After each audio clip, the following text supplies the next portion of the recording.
بھلا میں ان چیزوں سے جن کو تم اللہ کا شریک بناتے ہو کیوں کر ڈروں، جبکہ تم اس بات سے نہیں ڈرتے کہ اللہ کے ساتھ شریک بناتے ہو جس کی اس نے کوئی سند نازل نہیں کی۔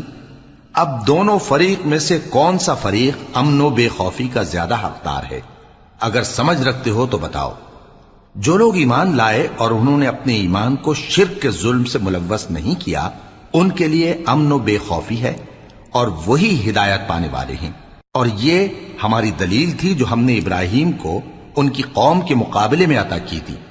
ہم جس کے چاہتے ہیں درجے بلند کر دیتے ہیں، بے شک تمہارا پروردگار دانا ہے، خبردار ہے۔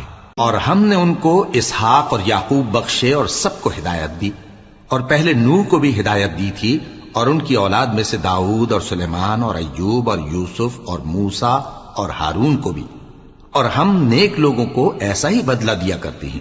اور زکریا اور یحییٰ